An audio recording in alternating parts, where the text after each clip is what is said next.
लेकिन यूसुफ साहब ये ज्यादा दीगर बात है। मुझे एक चीज आज मैं कहीं और भी बात कर रहा था, लोगों का कहना यह है कि अब एक चीज और क्लियर है कि जो सरकार का नियंत्रण जिस तरह का ब्यूरोक्रेसी पे था और ब्यूरोक्रेसी से चू भी नहीं होती थी, अब अगर कोई ईडी से ही ये बात लीक कर रहा है, इसका मतलब अब सरकार का वो नियंत्रण नहीं रह गया है, नंबर एक। नंबर दो, एक उस ब्यूरोक्रेसी उस जगह बैठे हुए लोगों को भी लगता है कि अब एनफ इज एनफ, ये उचित नहीं है। और कहीं ना कहीं ये एक इंडिकेशन इस बात का भी है कि सरकार की जो एक, जो कहते हैं जिस तरह की पकड़ थी कि सही गलत उल्टा सीधा जो चाहो वो करवाओ, वो वाला मामला अब नहीं है। आने वाले दिनों में ये पकड़ और ढीली होती जाएगी, क्योंकि उसके लक्षण सामने सामने दिखाई दे रहे हैं। तो यूसुफ साहब, दो प्रश्न है। एक प्रश्न यह है कि राहुल गांधी को जिस तरह से टारगेट किया जा रहा है, नंबर एक। और नंबर दो, ये एक इंडिकेशन नहीं है क्या कि सरकार की पकड़ अब धीरे धीरे उसके तंत्र पे कम होती जा रही है? जो तंत्र जिसके जरिए करता था, वो तंत्र अब उतने मजबूत नहीं रह गया है उसकी पकड़। यूसुफ साहब। जी बहुत शुक्रिया आनंद जी। विनोद जी को नमस्कार। देखिए, अगर राहुल गांधी जी की आप पूरे राजनीतिक यात्रा को पिछले 2-3 साल में देखें, तो राहुल गांधी जिस परिपक्वता की तरफ बढ़े हैं और जिस तरह से उन्होंने तमाम मुद्दों को उठाया है, उससे सरकार बहुत ज्यादा परेशान है।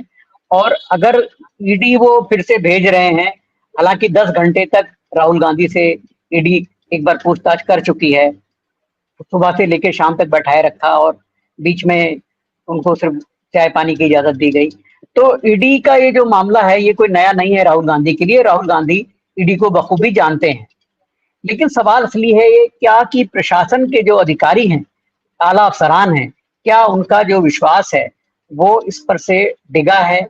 देखिए, अगर आप ओवरऑल बात करें तो यूपीएससी में जो अभी हुआ है, वहां से महेश सोनी जिस तरह से बेआबरू होकर कूचे से निकले हैं, तो यूपीएससी जो संस्था है जहाँ पे आला अफसर तय किए जाते हैं कि अब भारत सरकार में ये इन लोगों को लिया जा रहा है और उनको ट्रेंड करके फिर उनको शामिल किया जाएगा। और शुरुआत में ही ऐसे अफसरों को पहचान पहचान लिया जाता है कि कौन से सरकार समर्थक हैं, कौन से विरोधी हैं। और अब तो ये होने लगा है कि जो भी नए आईएएस आईपीएस आ रहे हैं, सबसे पहले वो मोदी जी से उनको मिलाया जाता है, अमित शाह जी से मिलाया जाता है, और ये लोग बाकायदा उनको निर्देश देते हैं कि हमारी सरकार की पॉलिसी ये है, अगर आप लोगों का सहयोग मिलेगा तो हम इसे और आगे तक ले जाएंगे। तो वो इशारे होते हैं। तो महेश सोनी का जाना और जो तमाम आरोप जिस तरह से जो एनटीए परीक्षा हुई कराती है संस्था, उस पे जो आरोप लगे हैं नीट को लेके, तो इससे कहीं ना कहीं और बाकी जो अधिकारी जो सही हैं, जो यानी रूल के हिसाब से काम करते हैं, उनको कहीं ना कहीं ये सब झटका लगा है कि ये सरकार तो हमारे ही कंधे पर बंदूक रखकर सारा प्रशासन चलाना चाहती है। और जिस तरह से गुजरात में मोदी जी के शासनकाल में तमाम अफसर नपे, बाद में तमाम उन पे मुकदमे हुए, तो वैसी स्थिति अब केंद्र में भी आ रही है। ऐसा ना हो कि हम अगले शिकार हो जाएं। तो वो समय रहते जो है, अब सरकार मतलब जो विपक्ष है उसमें अपना आसरा ढूंढ रहे हैं। तो जाहिर सी बात है कि राहुल गांधी रात में अगर 2:30-3 बजे कोई ट्वीट कर रहे हैं कि मुझे ईडी का इंतजार है, तो उससे उससे उसकी गंभीरता का पता लगाया जा सकता है। राहुल गांधी कोई बच्चे नहीं है पॉलिटिक्स में कि वो इस घटना को गंभीरता से न लेकर रात में 2:30 बजे सिर्फ मजाक में कोई ट्वीट करेंगे। निश्चित रूप से उनको किसी अधिकारी ने ही बड़े लेवल पर यह जानकारी दी होगी कि ईडी में कोई तैयारी हो रही है। और सरकार जिस तरह से काम कर रही है, उनको सिर्फ इस बात से मतलब है, निर्देश देने से पीएमओ से, कि भाई देखो राहुल गांधी के खिलाफ कुछ करो, कुछ करो। वहां से कहा जाता है कुछ करो, तो ये बेचारे कुछ करने के चक्कर में बहुत कुछ करने लगते हैं, चाहे मामला हो या ना हो, चाहे कुछ बेस हो या ना हो, लेकिन ये कार्रवाई में जुट जाते हैं। अब इसे भी भूल जाइए, राहुल गांधी के खिलाफ जो सबसे बड़ा मामला इन लोगों ने बनाया था, वो बनाया था कि उन्होंने कर्नाटक में एक भाषण दिया था जिसमें उन्होंने मोदी समुदाय के को लेकर कुछ आपत्तिजनक बातें कही थी तथाकथित तौर पर। हालांकि ऐसा कुछ भी नहीं था उस भाषण में, लेकिन उसे मामला बनाकर राहुल गांधी को लोकसभा की सदस्यता से वंचित कर दिया गया। और वो सारा मामला क्या था? वो अडानी का मामला था।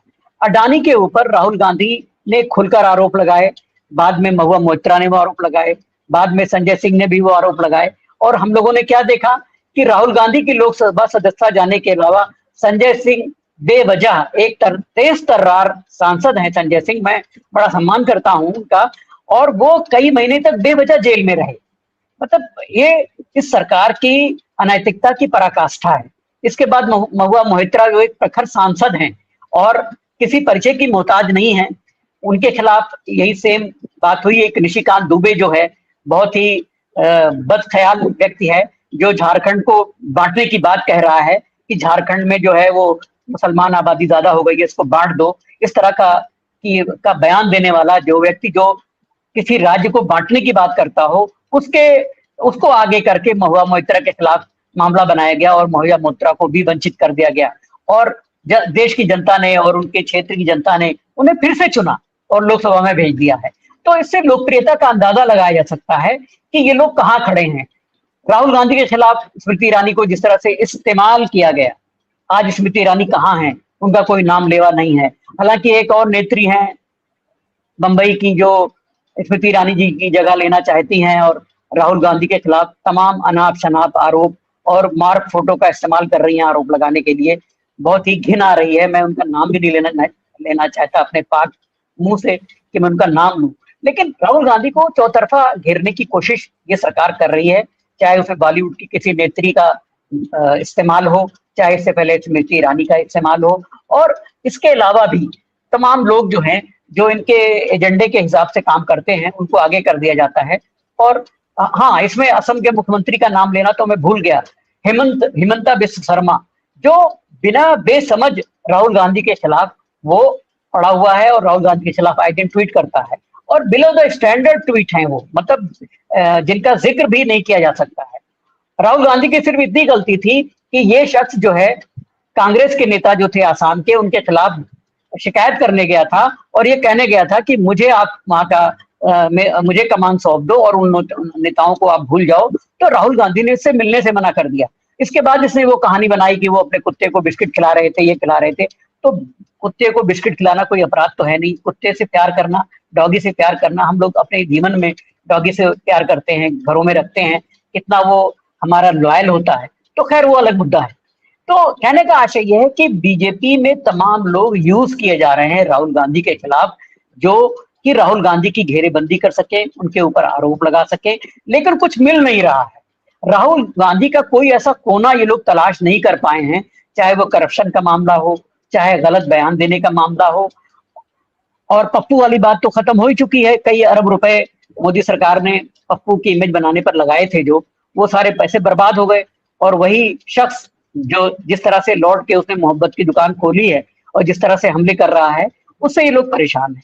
अब जिक्र करूंगा मैं चक्रव्यूह वाले बयान का राहुल गांधी के, जो उन्होंने संसद में बताया कि किस तरह से देश के 6 लोग, फिर उन्होंने उसी अडानी और अंबानी का नाम इन 6 लोगों में शामिल किया था। दर्शकों ने पढ़ा भी होगा उस खबर को, देखा भी होगा टीवी चैनलों पर, कि राहुल गांधी ने नरेंद्र मोदी, अमित शाह, अडानी अंबानी, डोभाल साहब और बाकी दीगर लोगों के नाम उसमें शामिल किए थे। 6 लोग थे जिन्होंने चक्रव्यूह में अभिमन्यु के खिलाफ मोर्चेबंदी की थी। और वही राहुल गांधी ने कहा कि देश की जनता इस समय अभिमन्यु है जो चक्रव्यूह में फंसाई जा रही है, और ये देश के 6 लोग अपने ढंग से इस पूरे तंत्र को संचालित कर रहे हैं और जनता को परेशान कर रहे हैं। तो ये जो बयान था चक्रव्यूह वाला, आप उसको देखिए और समझिए कि कितना पावरफुल बयान था। अभी तक भारतीय राजनीति में किसी भी परिपक्व नेता ने इस तरह की बात खुलकर इस सरकार के खिलाफ नहीं कही थी। ये बयान सीधा सीधा जनता को राहुल गांधी से जोड़ रहा है। ये बयान सीधा सीधा जनता को इस मौजूदा सरकार के खिलाफ विद्रोह करने को प्रेरित कर रहा है। जी हाँ, विद्रोह, यानी राहुल गांधी इस बात पर आमादा है कि जनता सड़कों पर उतरे और मोदी के खिलाफ बगावत के तेवर में बात करे, और राहुल गांधी इसमें कोई कसर नहीं छोड़ रहे हैं। तो इसलिए उनके चक्रव्यूह वाले बयान को सलाम करना चाहिए। और देश की जनता अगर जरा भी समझदार है, उसको जरा भी इस मामले में अपने मुद्दों के प्रति सजगता है, तो उसे राहुल गांधी के बयान को, अगर उसने जिस किसी ने भी नहीं सुना है, वो फिर से सुनना चाहिए कि दरअसल किस चक्रव्यूह की बात कर रहे हैं, जनता के किन मुद्दों को राहुल गांधी उठा रहे हैं। ये तो बात हो गई राहुल गांधी की। अब सरकार के झूठ बोलने पर हम फिर से लौटते हैं। अभी आप देखिए अमित शाह का मामला क्या हुआ। अमित शाह ने वायनाड में इतना बड़ी त्रासदी हुई, वहां पर 300 से ज्यादा लोग मर गए हैं, अभी भी लोग लापता हैं। केरल की सरकार और तमाम राहत एजेंसियां वहां पर काम कर रही हैं। राहुल गांधी और प्रियंका गांधी वहां उनके आंसू पोंछने पहुंचे और राहुल गांधी ने वहां घोषणा की कि हम कांग्रेस फैमिली जो है 100 से ज्यादा मकान वहां पर बनाएगी। उन्होंने राहुल गांधी ने कोई इसमें पॉलिटिक्स नहीं की, कोई किसी पार्टी का नाम नहीं लिया। उन्होंने कहा कांग्रेस फैमिली, उन्होंने अपना भी नाम नहीं लिया, उन्होंने कांग्रेस फैमिली वायनाड के लोगों के लिए 100 मकान बनाएगी, 100 से ज्यादा मकान बनाएगी।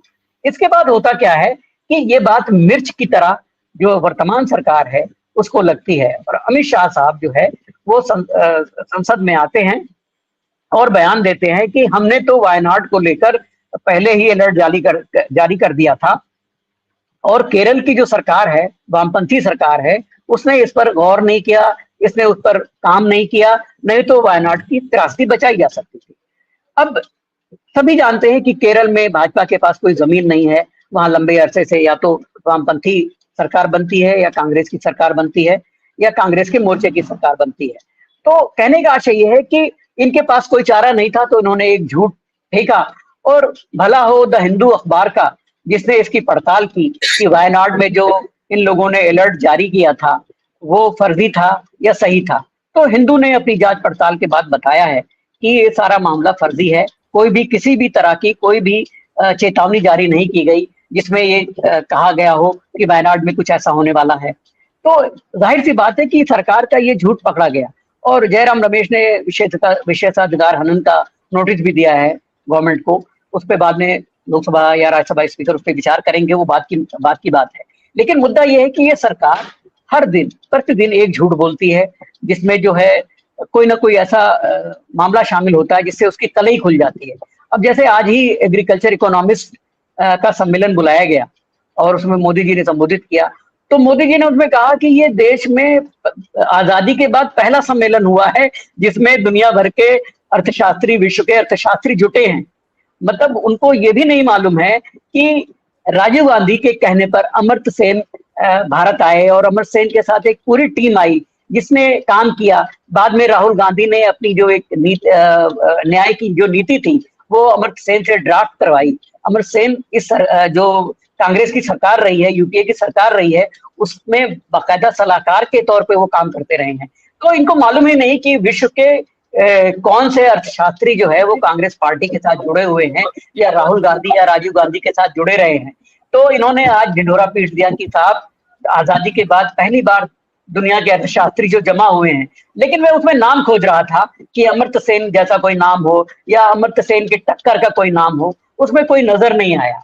या अमेरिका का कोई जो जिन लोगों को वो नोबेल प्राइज से नवाजा जाता है उन्हीं में से कोई चल के आ जाता है इनका समर्थन करने, बाइडेन साहब भेज देते, ऐसा कोई भी नाम मुझे नजर नहीं आया। और फिर वो मोदी जी मौसम की बात करने लगे और बताने लगे कि हमें मौसम की जानकारी जो है एडवांस होनी चाहिए। तो अभी हमारे एक मित्र हैं उत्तराखंड के, उन्होंने फोन किया और कहा कि किरमानी जी ये जो अमित शाह जी कह रहे थे और आज प्रधानमंत्री जी बोले हैं कि हमें मौसम की जानकारी एडवांस होनी चाहिए, तो उनको किसने रोका है? अभी जो उत्तराखंड में तबाही हुई है, हिमाचल में तबाही हुई है, तब इस सरकार ने क्यों नहीं एडवांस वहां पे जानकारी भेजी कि भाई वहां तबाही होने वाली है, आप लोग अभी अपना इंतजाम कर लीजिए, वहां पे बादल फटने वाला है या वहां पे भारी बारिश की वजह से तबाही होने वाली है, आप लोग अपना इंतजाम कर लीजिए। ऐसा कुछ भी नहीं हुआ। तो वायनाड में इनका झूठ पकड़ा गया और आज जो ये झूठ बोले हैं, आज वो एक और झूठ सामने आ गया। कहने का आशय ये है कि ये सरकार पूरी तरह से खोखली हो चुकी है और इसके अधिकारी, आला अधिकारी अब इन चीजों को धीरे धीरे समझ रहे हैं और वो जाहिर सी बात है कि राहुल गांधी के साथ तालमेल बिठाना चाहते हैं। लेकिन यहाँ राहुल गांधी के लिए एक सावधानी भी राहुल गांधी को रखनी होगी कि तमाम तरह से उनके पास तमाम कॉर्नर से सूचनाएं आएंगी। ये सरकार प्लांट भी करवा सकती है तमाम सूचनाएं, तो उनको बहुत सजग रहना होगा, हर सूचना का अध्ययन करना होगा, हर सूचना के सोर्स पर एतबार करना ठीक भी नहीं होगा कि कौन सा सोर्स किस वजह से, किस मकसद के हिसाब से सूचनाएं दे रहा है। तो ये सारी सजगता की जरूरत है और राहुल गांधी जिस तरह से आगे बढ़ रहे हैं, बहुत उम्मीदें हैं और जल्दी ही हम देखेंगे कि ये सरकार पूरी तरह से, जिसे कहते हैं एक आपत्तिजनक शब्द ना माना जाए उसे, मेरी नजर में मैं उसका इस्तेमाल करने जा रहा हूं कि ये सरकार नंगी हो जाएगी, बहुत जल्दी नंगी हो जाएगी। मुझे क्षमा कीजिएगा अगर ये शब्द किसी को बुरा लगा हो, ये राजनीतिक अर्थों में मैं बोल रहा हूँ कि ये सरकार बहुत जल्दी नंगी होने वाली है। शुक्रिया आनंद जी।